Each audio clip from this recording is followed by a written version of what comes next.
Michel Mulipola, hello. Good morning. Taia manuia.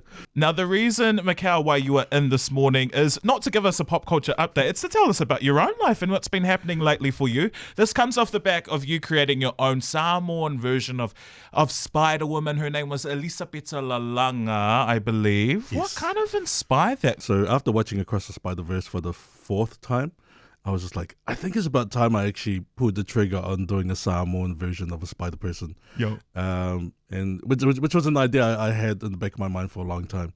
Inspired by the Spider-Verse and the fact that spider totems in any universe, are pretty much canon. Because well, if I create one, then there'll be a universe where they actually exist. So that's what really inspired it. And designing the Spider-Woman really came about first when I designed the spider symbol. And I designed the spider symbol around the malu pattern motif. Because the motifs are pretty similar in terms of line and spacing and kind of that sort of thing. Yeah, the spider insignia is like iconic for Spider-Man. And so it's like, well, if I'm going to do a spider, Samoan spider person, I think I should really look at our own patterns and designs and motifs. And so once I landed on the malu pattern and it looked so cool, I was like, oh my God, this is awesome. This is going to work.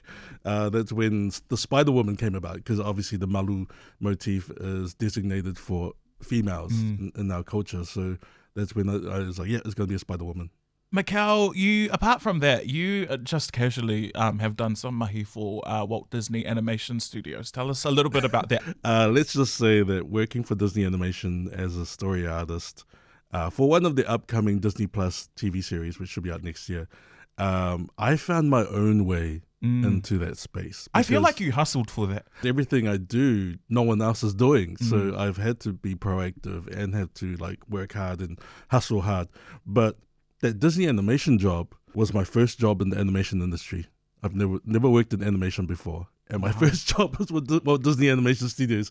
He said, I'm going to start with the big boys. Yeah, it's like, let's just start at the top. I'm jumping straight to the top. And the cool thing was that they made a lot of accommodations to allow me to work from Maangere. So I was creating Disney work in Maangere, in South Auckland.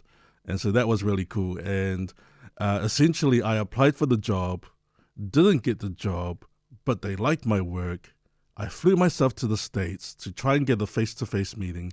And while I was in the States on the second day, I get a message from one of the people I know at Disney saying, dude, are you in LA?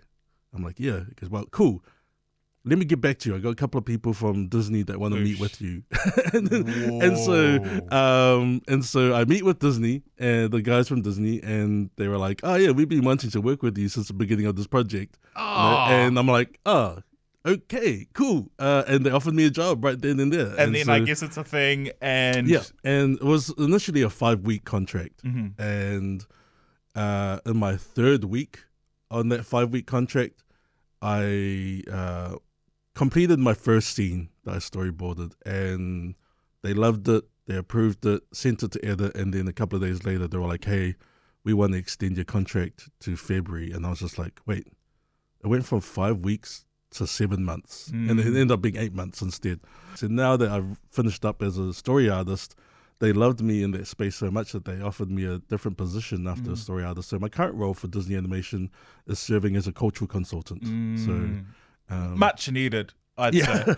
Well, the funny thing is that the Disney studios and the Disney Animation studios, different. They operate independently of each other. So that's the thing, eh? They're so big that they just have to run separately. Yeah. And so all the live action stuff with Lilo and Stitch and with Moana, the animation team don't really have a say in. True. The Disney studio is very corporate, but the animation studio is like where all the magic happens. That's where the fun is, eh? And so when I walked into that building, I was just like, I feel like I'm at home because I had that same creative aura and atmosphere that really is great for creatives. And so I was like, I feel like I could work here. And so I was really fortunate to have worked in the building for a couple of weeks, which was awesome.